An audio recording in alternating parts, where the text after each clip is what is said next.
for all of us, and your insights have been deeply felt with each one of everyone present here today. So एक बार sir के लिए जोरदार तालियां हो जाएं everyone for our guest of honor. Yes, so beautifully and dressingly all of you. So it has become a more graceful occasion for all of us. And now moving forward, it is my honor to finally welcome Shri Siraj Hussain Ji, Advisor, Food Processing, Cookie and Former Secretary, Ministry of Agriculture, to please deliver the concluding remarks and vote of thanks. Everyone, please let's welcome him with a huge round of applause. Over to you, sir. Thank you. माननीय मंत्री जी इस वक्त मौजूद नहीं है, लेकिन मैं सबसे पहले उनका शुक्रिया अदा करना चाहूँगा। किसी न किसी वजह से कभी कोई कमेटी की मीटिंग है, कभी पार्लियामेंट की मीटिंग है, वो नहीं आ पाते हैं, तो ये बहुत ही खुशी की बात है कि डॉक्टर पीके सिंह आए और हमारे डायरेक्टर सिफत भी यहाँ मौजूद हैं, आजकल इंस्टीट्यूट ऑफ मेज रिसर्च के जो डायरेक्टर हैं। मैं मुबारकबाद देता हूँ यस बैंक को कि उन्होंने मेज पर एक अच्छी रिपोर्ट पब्लिश की। बस 2-3 बातें मैं अपने रिमार्क में शामिल करना चाहूँगा। 2018 में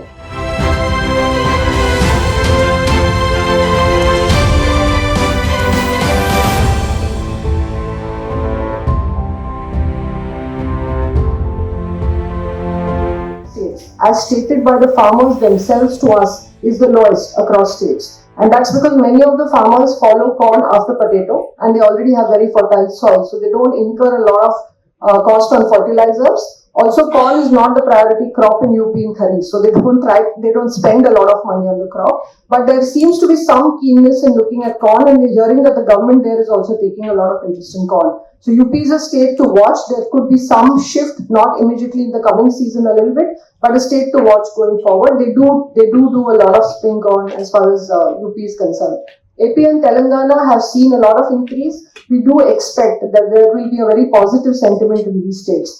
As an exception to the other states which grow corn, AP and Telangana actually have the highest capacity utilization in its ethanol plants at about 60%. Highest is at 60%. And, that's the reason there is a lot of offtake of corn here.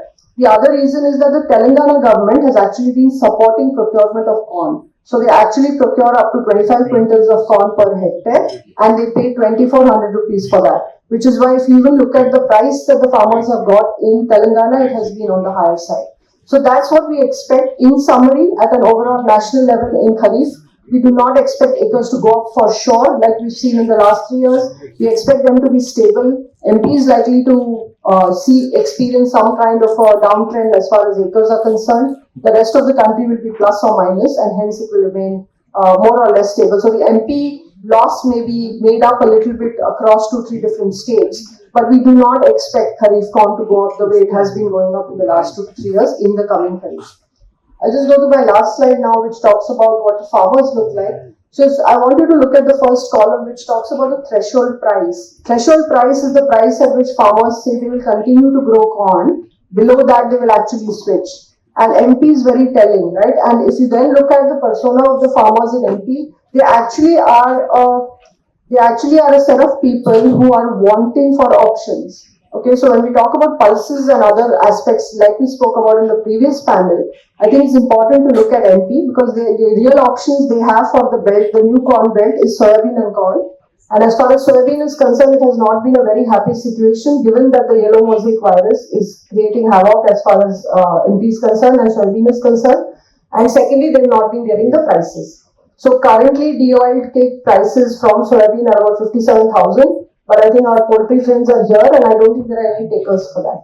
So where does the MP farmer go will remain a question. And that's why as far as they are concerned, they are really seeking crops which will give them resilience. So if we have to have MP grow the kind of corn they grow, then we need to see more capacity or we need to ensure that the corn that MP grows is actually going into ethanol as was envisaged when the farmers started cultivating it.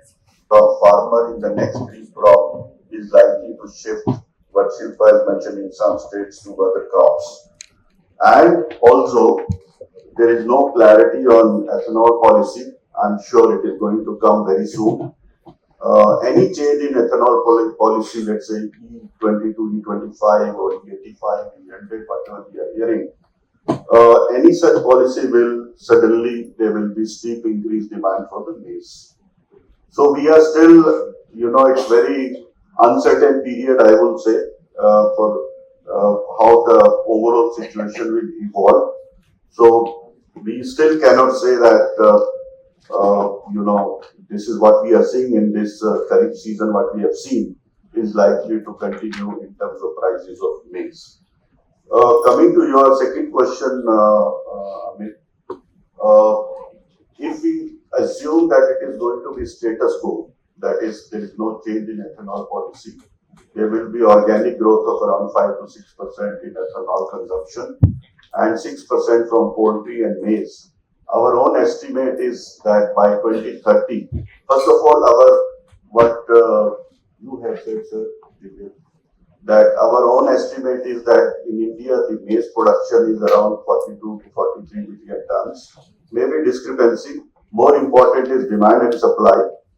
Our own estimate is that by 2030, the demand will be around 52 million tons if there is no change in ethanol policy. If there is any change, that much demand will go up. Let us say for a moment changes from E20 to E25, just as a theoretical.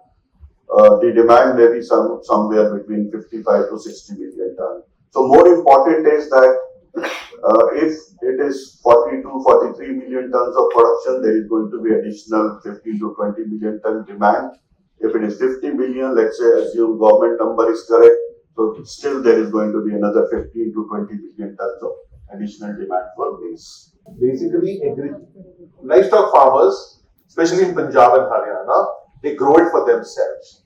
But I think what is more important is the farmers who can actually make silage and sell to those farmers who do not have land, but are livestock farmers. I think that's where the connectivity between the livestock farmers and the silage system works. Because you can't feed an animal only dry. A concentrate only does not work. For a livestock, for a cow, you need 35 kgs of bulk matter. India produces about 35% of global production. To get to that point, you require 300 million cattle to be able to produce that. Now you compare this and benchmark with some of the best producing countries.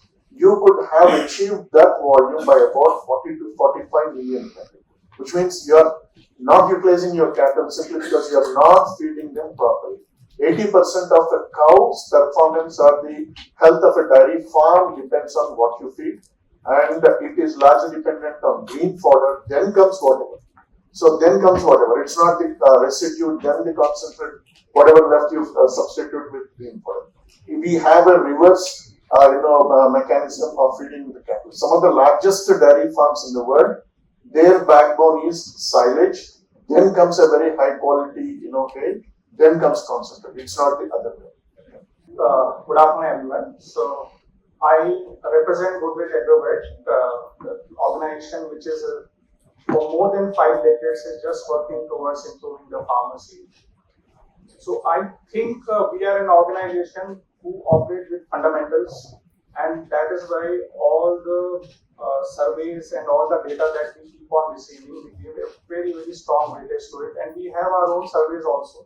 But first of all, I would like to congratulate the effort that they took this step, because in other commodities like soybeans and mustard, there are organizations apart from government support, government data, they were doing a lot of effort to gauge what is ground truthing and dynamically updating it. So this is one of the very welcome steps. And if you see the price action in the market, it has truly played out the way it has in last 4 or 5 months. It has played out in the range because fundamentally crop was more and fundamentally demand was at a level that it could absorb whatever production was available. So that is good thing. Only thing is that we would be more keen to see what happens now going forward, because this is what matters a lot. What has happened. Now what we have to see is what is going forward we will come across. For the survey, the Agwire survey, I think the important point that has been brought by Shilpa is that earlier whatever surveys or whatever data we were studying is driven by industry supply and demand. We used to study supply, we used to study demand, and we used to figure out what is it that we have to do.